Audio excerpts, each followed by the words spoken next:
I've worked at Ridgeway Memorial Crematorium for 11 years, and in that time, I've seen enough to know the dead don't always stay silent. They shift. They settle. Sometimes they sigh when the room gets cold enough. But nothing prepared me for the night a body changed its name while the world was asleep.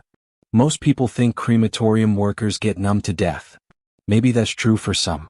Not for me. Not after what happened in Chamber 3.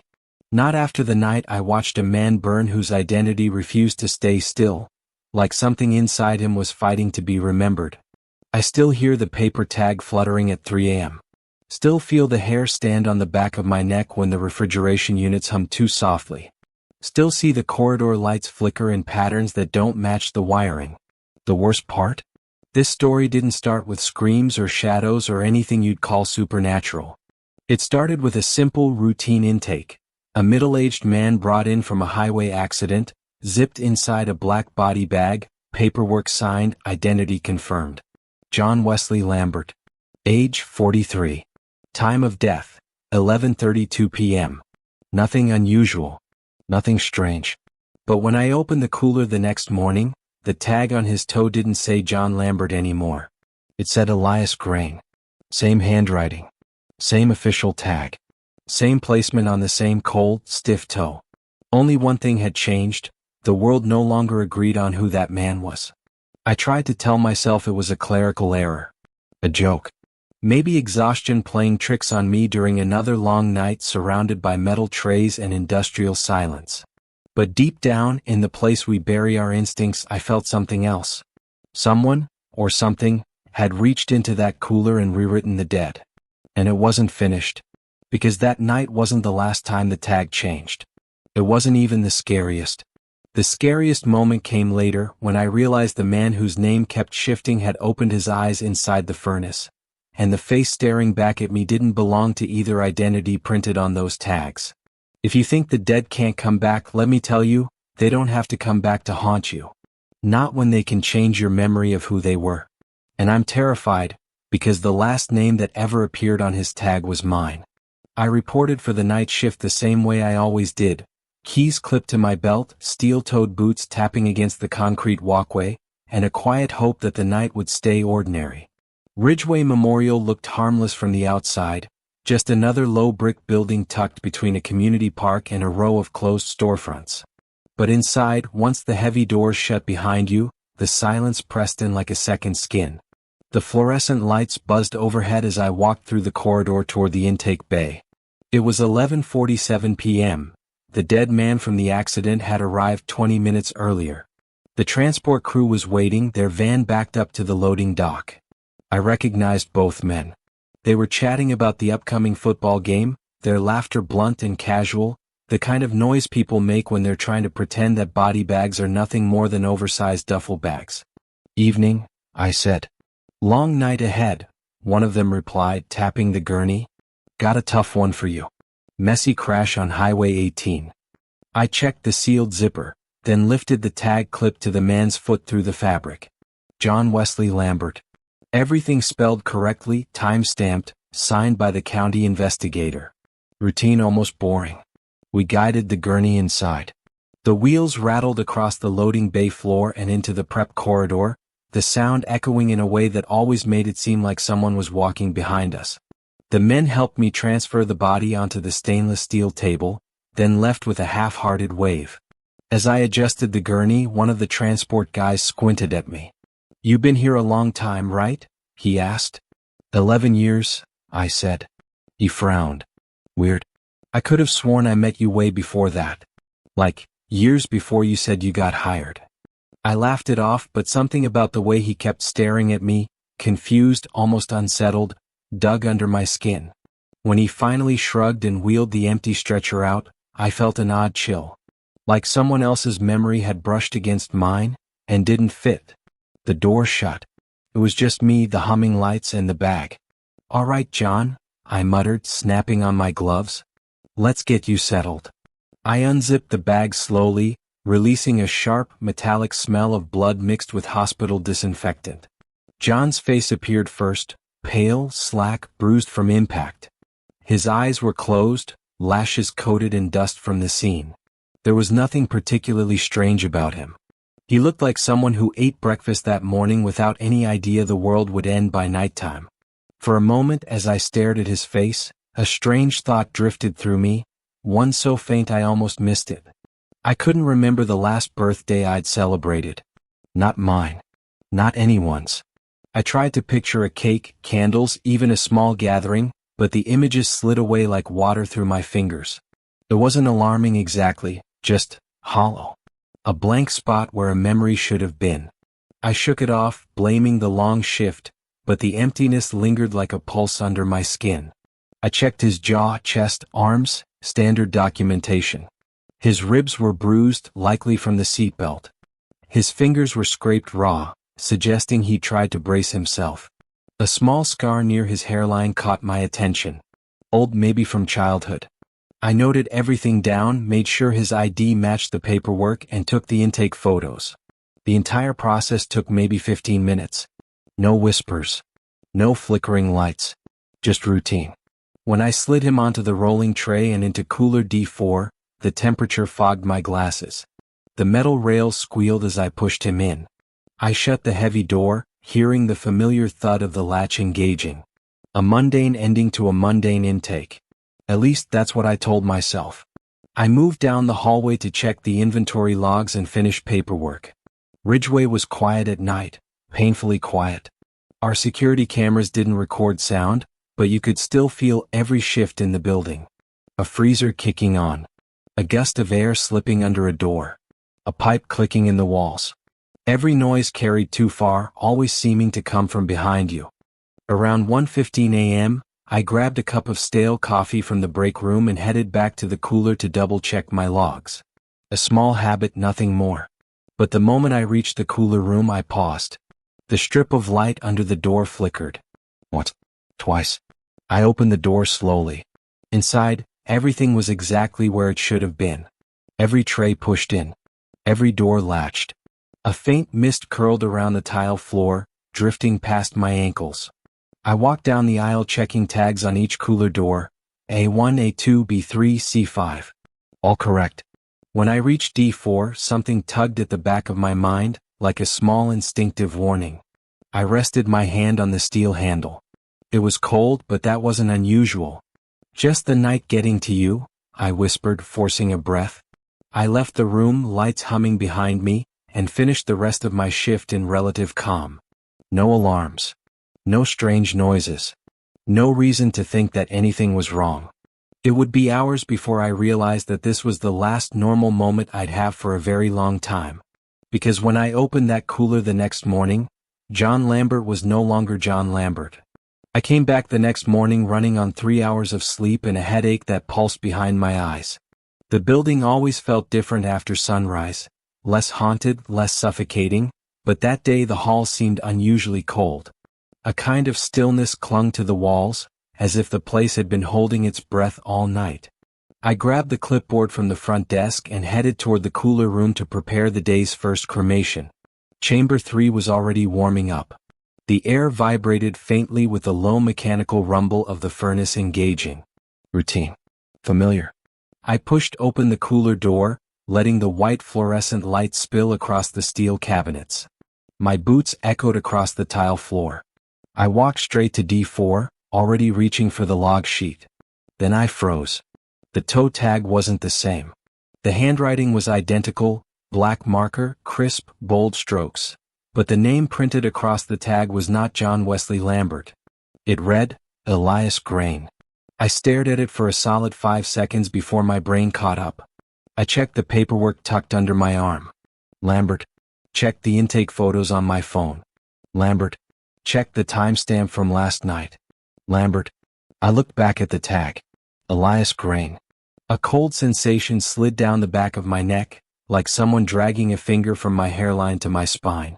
I pulled the tray out until the rails clicked. The sheet covering the body shifted slightly, as if something inside was settling. I swallowed hard, gripping the metal edge to stop my hands from shaking. Who the hell is Elias? I whispered. The room didn't answer, but the cooler fan hummed louder, almost pressing against my ears. At first I tried logic. Maybe I grabbed the wrong tag last night. Maybe the transport crew mislabeled him. Maybe someone came in early and made corrections. Plenty of reasonable explanations. But one thing killed all of them. The cooler room door had been locked all night. And only I had the key. I stepped back slowly, keeping my eyes on the tag like it might flicker or change again if I blinked. My pulse hammered at my throat. I needed a second opinion, someone to confirm I wasn't losing my mind. I hurried down the hall to the supervisor's office and found Mason leaning back in his chair, sipping coffee. As I stepped into the hallway, I noticed something strange through the small square window near the loading dock. A black SUV parked under the flickering security light. Its engine wasn't running. No one got out. But someone was inside, silhouette still, posture too straight, watching the building. When I blinked, the SUV's headlights flashed once like a signal, then shut off. By the time I reached Mason's door and glanced back, the vehicle was gone. No sound, no tire marks, nothing. It felt less like a visitor, and more like a reminder. He glanced up, eyebrows raised. "You look like you've seen a ghost," he said. I held up the clipboard. "You need to come with me." He sighed, annoyed, not concerned, but pushed himself up anyway. We walked back together, my steps fast and uneven, his slow and measured. The moment we entered the cooler, a shiver ran through Mason like someone had dropped ice water down his back. "Look at the tag," I told him. He leaned in, reading the name. His face didn't show confusion. It showed something far worse, recognition. Mason stepped back so quickly his shoulder hit the cooler door behind him. His mug slipped, splashing coffee across the floor. "Where were you last night?" he demanded. "What? Here. Alone. Why? Did you open D4 after intake?" "No." "Did anyone else come in?" "No one. Door was locked the whole night." He stared at the tag again, jaw tightening. "Burn him." "What?" "Prep him for cremation. Immediately." "That doesn't answer anything. Who is Elias Grain?" Mason shot me a look I'd never seen from him. Fear mixed with warning. A look that said stop asking. "Just do it," he said. "Some names don't stay still. Some people shouldn't have names at all." The way he said it made something inside me twist. A piece of the world I took for granted, order, paperwork, identity, suddenly felt fragile. I returned to D4 after he left. The room seemed darker somehow, though the lights hadn't changed. The tag swung slightly from the movement of the cooler fan, swaying with the rhythm of a heartbeat. I pulled the sheet back just enough to see the man's face. It was still John's face. Pale, bruised, eyes closed. But something was off. The angle of his jaw, the slope of his cheekbone, the faint shadow under one eye. Different from last night. Subtle, incremental, but undeniably changed. Ice flooded my stomach. I staggered back, knocking into a metal tray, the clatter echoing through the room like an alarm. The cooler lights flickered once, just once, but long enough to make my breath hitch. I moved to the doorway, gripping the frame to steady myself. My reflection in the stainless steel cabinets looked distorted, stretched. I blinked and it snapped back to normal. I wasn't imagining this. Something was wrong with the body inside D4. Wrong with the name. Wrong with the face. And the worst part was the thought that crept into my mind as I left the cooler. If a dead man can change his name overnight, what else can he change? I didn't go back to D4 right away. I told myself I needed air, a moment to clear my head, a chance to shake off the feeling that the world had quietly tilted while I slept. But the truth was simpler. I was afraid. The cooler room had always bothered me, but never like this. Never with the sense that something inside it had intentions. I lingered in the prep area, wiping down surfaces that were already clean, rearranging tools that were already in order. Every few minutes, my eyes drifted to the hallway leading back to D4. Eventually, I couldn't avoid it anymore. I needed to take the final confirmation photos before cremation. Protocol. Documentation. Proof that the face matched the name. Only now I didn't know which name to expect. I tightened my jaw, grabbed my camera, and forced myself back down the corridor. The lights hummed overhead, crisp and pale. Everything looked normal, but something in the air felt heavier, like walking through a storm front you couldn't see. The moment I opened the cooler door, a wave of freezing air rolled over me. I hadn't turned the temperature down. I checked the thermostat. It blinked 36 degrees, right where it should be. But the cold felt sharper, almost invasive, crawling through the seams of my uniform. I walked toward D4, every step echoing too loudly. When I pulled the tray out, the face that appeared under the sheet wasn't the same man I'd unzipped the night before. I don't mean unrecognizably different. Not yet. That would have been easier in a way. No, this was more insidious. The changes were small, precise. Like something, was sculpting him slowly, almost thoughtfully. The bruise above his eye had shifted slightly downward. The line of his jaw seemed more angular. The lips looked fuller. And the gash on his forehead had moved a quarter inch to the left. My breath hitched. No, that's impossible. I grabbed my phone, pulled up the intake photos and held them side by side. There it was. Clear as day. Not a trick of the light, not exhaustion, not imagination. This body was becoming someone else. A tight nausea coiled in my stomach. I backed up so fast I almost slipped. My heartbeat pounded in my ears, loud enough to drown out the hum of the cooler. I stepped away from D4, desperate for someone, anyone, to see what I was seeing. I needed another witness, another pair of eyes. Someone who could confirm that I hadn't lost my mind. I found Janice in the supply room restocking gloves. She'd worked at Ridgeway for 28 years, long enough to earn the kind of instincts you don't dismiss. "Can you come with me?"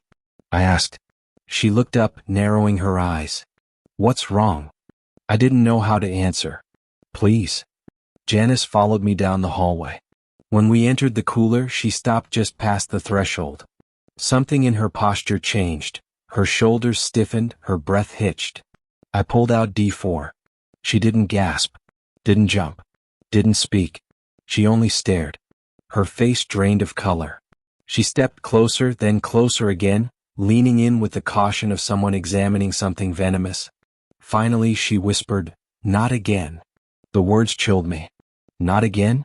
Janice, what does that mean?" She didn't look at me. "How long has he been here?" "Less than 12 hours. She closed her eyes. "He shouldn't be changing yet." "Changing yet?" My voice cracked. "Janice, what is happening?" But instead of answering, she grabbed the toe tag and read it. Her expression tightened. "Elias." "So you have heard that name?" I said. She swallowed. "I've seen it. A long time ago." "How long?" She didn't answer.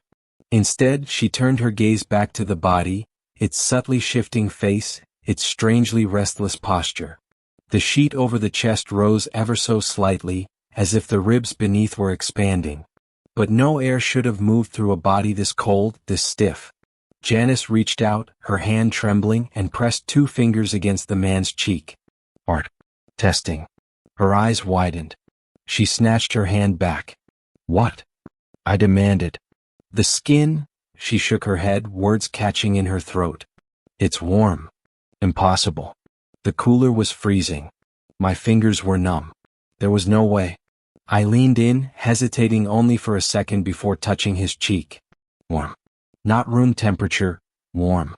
Like someone had been lying there awake, breathing quietly, waiting. I stumbled backward. Janice grabbed my arm. Her nails dug into my sleeve. "You need to cremate him now. Before he remembers." "Remembers what?" I choked out. Her eyes darted around the cooler, as if afraid the walls might hear her. "Who he used to be."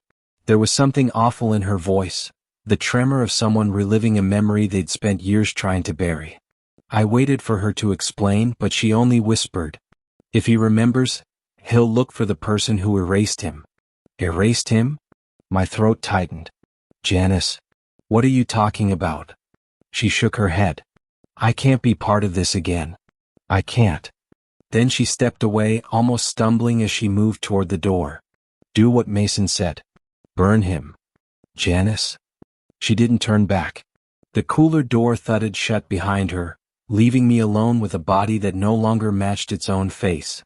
And as I stared at the man on the tray, something in his expression felt new, a tension around the mouth, a shadow beneath the brow. Like the faintest beginning of a scowl. Or a memory returning. I didn't want to be alone with the body again. Not after watching his features shift. Not after feeling that wrong living warmth seeping through skin that should have been ice cold. But Mason's order echoed in my mind. Burn him. Immediately. For the first time in my career, I understood why an order could sound like a plea. I secured the body on the gurney, hands trembling as I fastened the straps. His head turned slightly on the pillow, just enough to make me stop breathing. I told myself it was gravity, or the movement of the tray, or my nerves twisting every sound and shadow into something sinister.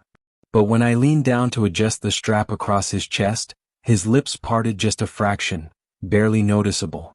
Like he was about to speak. I shoved the gurney out of the cooler, heart hammering, and wheeled him toward Chamber 3.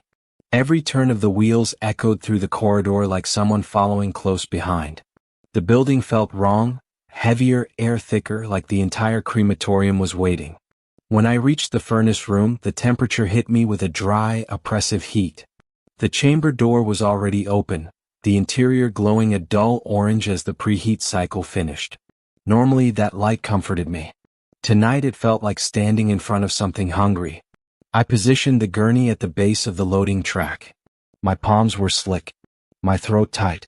Okay, let's just get this done, I whispered, though the words sounded small and pathetic in the cavernous room. I slid him onto the loading mechanism. The wheels locked, clanging sharply. His right arm dangled awkwardly off the side, an angle I'd swear wasn't there a second before. I pushed it back under the sheet. As soon as my fingers brushed his wrist, his skin twitched. Just once. But in a way no dead muscle ever should. I jerked away like I'd touched a live wire. No. No. This is just nerves, it's nothing, it's... I hit the engage button. The loader hummed, slowly pushing the body into the roaring mouth of Chamber 3. The flames flickered brighter for a moment, licking at the steel edges. The temperature gauge climbed steadily, 1,400 degrees and rising. Then, just as the body passed halfway into the furnace, the flames died. Instantly. Completely. The light vanished. The heat vanished. The entire chamber went black. The sudden silence hit so hard it felt violent. The hum of machinery cut out. The temperature gauge flatlined. The emergency lights flickered in confusion. I stared at the dark furnace, breath shaking. No, that's not possible. Industrial cremation furnaces don't just turn off. They don't flicker like candles. If anything, they overheat, not vanish into nothing. I stepped closer, instinct screaming at me to run the other way. Come on, I muttered, slapping the panel. Restart. Nothing. Only silence. And then, 3 knocks. From inside the chamber. Not loud. Not desperate. Just deliberate. Knock. My entire body seized. The room tilted around me. No. God, no. I staggered back, hitting the wall so hard the metal shelving rattled. My knees buckled. The air vibrated with something I had no name for, something ancient, cold, and aware. Then the furnace door jerked. Not like a machine glitch. Not like thermal pressure. It jerked forward as if someone inside had grabbed the handle and tried to pull it open. I screamed and threw my weight against it, gripping the metal bar with both trembling hands. The force on the other side grew stronger, measured, confident, mechanical in its persistence. Something slammed against the steel, inches from my face, hard enough to make my teeth rattle. Stop. I yelled, but the only response was another booming impact from within the dark chamber. Then, through the sliver of space between the seals, a flash of movement, an eye, open, watching me. And not the eye of the man I'd admitted last night. No, this one was darker, deeper, filled with something that looked a lot like recognition. The pressure on the door vanished. Just like that. And an instant later the furnace roared back to life, a violent eruption of flame that forced me to stumble back. The door sealed itself shut, hydraulics hissing. The temperature gauge shot upward at a terrifying speed. I stared at the glowing chamber, breath shaking, sweat running cold down my spine.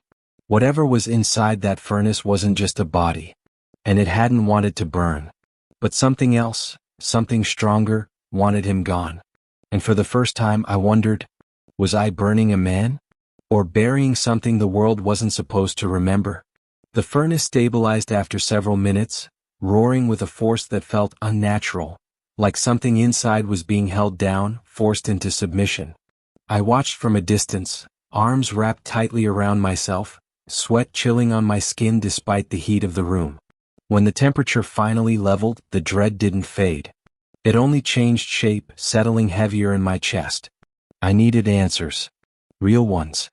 I stumbled into the hallway, my legs weak, my lungs tight. Every shadow felt like it was about to peel itself off the wall. The entire crematorium seemed to vibrate with a low, metallic hum I'd never heard before, as if the building itself was reacting to what had just happened. I found Janice in the break room, sitting at the small metal table, staring at a cup of untouched coffee. Her hands were clasped together so tightly her knuckles were white. When she looked up, her eyes were wet, not from tears, but from fear that had finally broken through her decades of practiced calm. "It happened again, didn't it?" she said, her voice barely audible. I dropped into the chair across from her. "Janice, what is going on?" She swallowed hard. "I warned you. Warning isn't enough. Something tried to open the furnace door." My voice cracked. Something was inside it. She closed her eyes. "I hoped you'd finish the cremation before it reached that point." "That point?" "Janice, you better start talking." Her hands trembled as she reached into her pocket and pulled out a folded slip of paper. She placed it in front of me like a confession. "I kept this after the last incident," she said. "I shouldn't have. But I did." I unfolded it. A list of 11 names. Most crossed out. Some smeared as if erased with water or tears. At the top, handwritten in shaky ink, the erased list. My breath stalled. "What is this?" Janice stared at the list, not daring to touch it. "People who stop existing." "I don't understand." "You're not supposed to," she whispered. "That's the point." She leaned closer, lowering her voice until I could barely hear her over the buzzing fluorescent lights. "There's a group, an organization. I don't know what they call themselves now.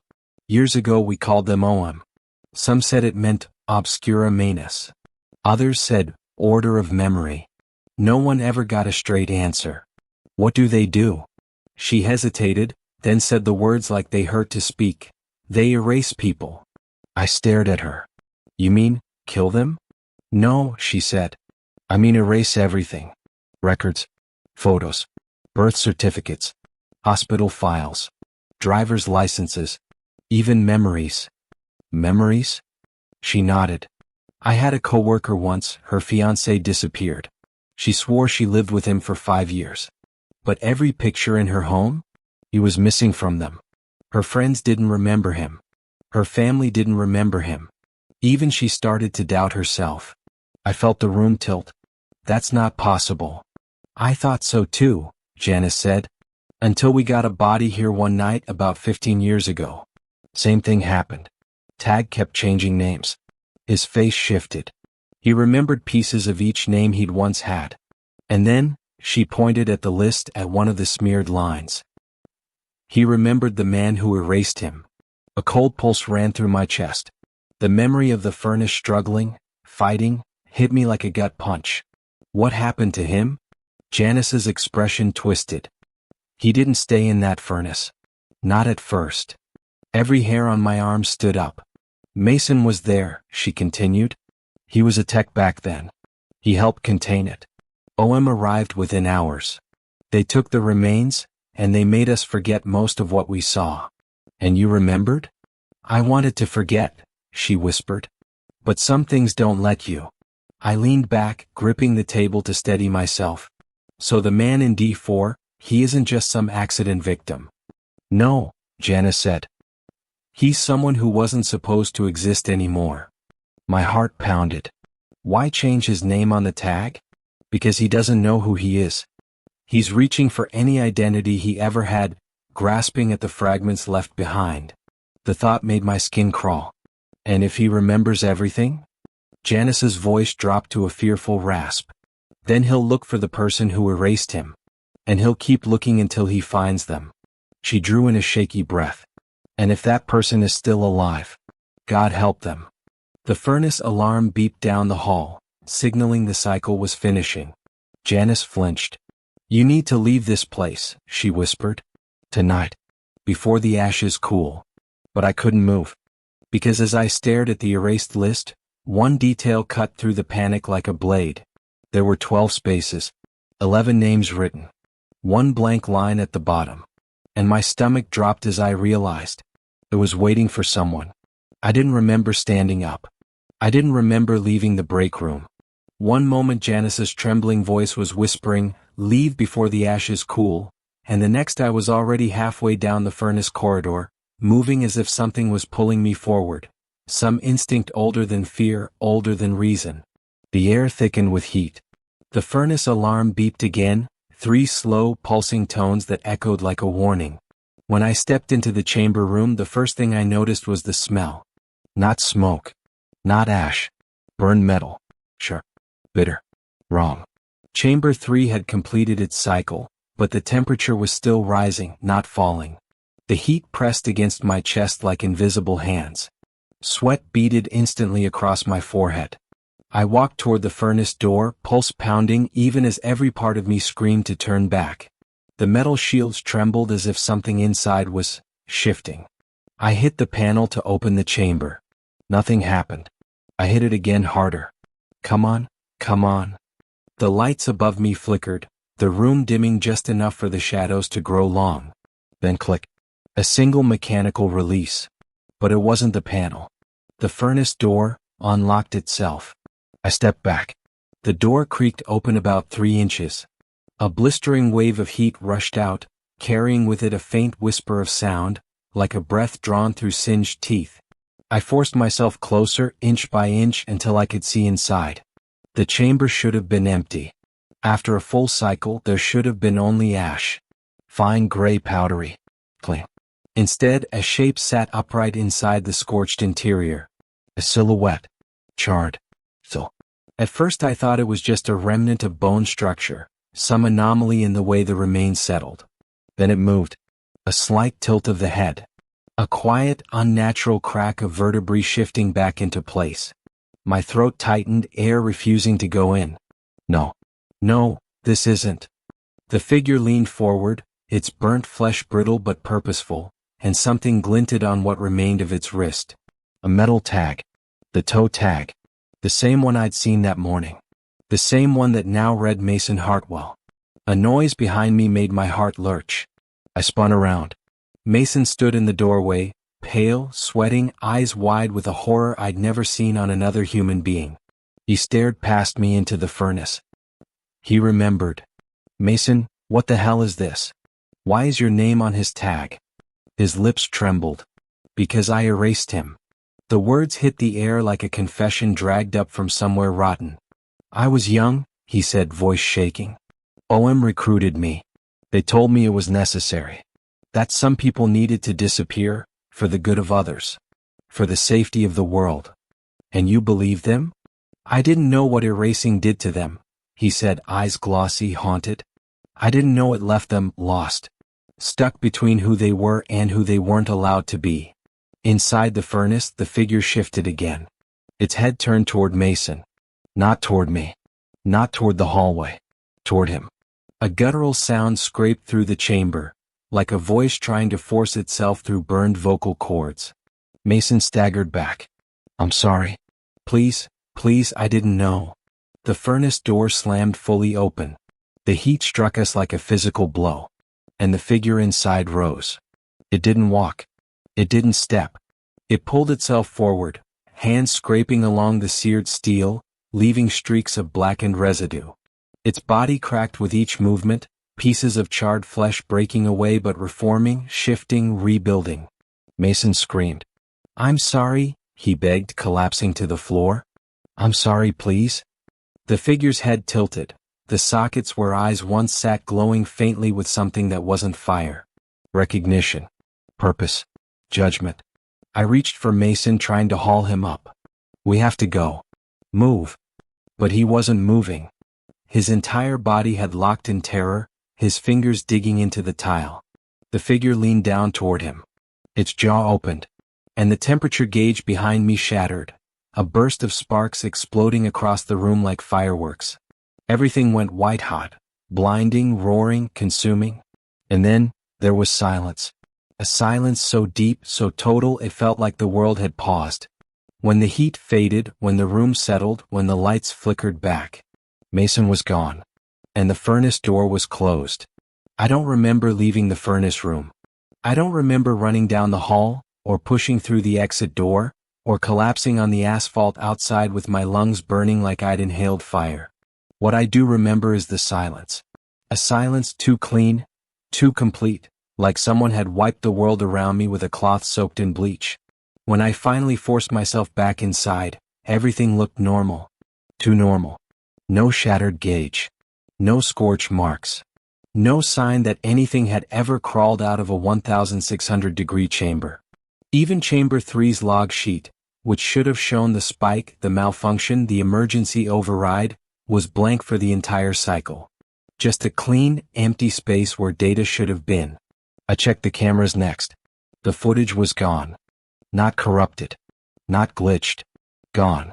Hours of recordings replaced by static so smooth it felt artificial, like someone had overwritten every frame with intention. My hands shook as I ran through the files again and again, hoping for even one scrap of proof. But there was nothing. No shadows. No movement. No Mason. And that's when the truth hit me. The crematorium had been cleaned. Not physically. Historically. Every trace of what happened, every number, every reading, every second of footage, had been erased as neatly as if someone had pressed a universal delete key. I sprinted to the supervisor's office. Mason's jacket wasn't on the coat hook. His mug wasn't on his desk. His nameplate was gone. The employee roster on the wall? No Mason Hartwell. The man who'd given me my job, who'd trained me, who'd worked beside me for years, the man I saw dragged into the furnace, had been removed from Ridgeway Memorial as thoroughly as a smudge on glass. A hollow numbness spread through my chest. I walked to Janice's locker next. Empty. Her name ripped off. Belongings cleared. Like she'd never existed. I staggered back, gripping the row of lockers to steady myself. They weren't just gone. They'd been erased. Not missing. Not transferred. Not fired. Erased in the same quiet, surgical way the dead man's identities had faded. And as I stood alone in the break room, surrounded by a building suddenly too large, too quiet, too empty, I realized something far worse. If OM had erased 2 people in one night, what would stop them from erasing a third? I stood in the break room long after the fluorescent lights stopped buzzing, long after the building settled into its unnatural stillness. My breath fogged in the air, an impossible thing in a heated room. I felt watched, but not in the way you feel eyes on the back of your neck. This was deeper. Like the building itself was waiting for me to discover the last remaining truth. I forced myself toward the records room.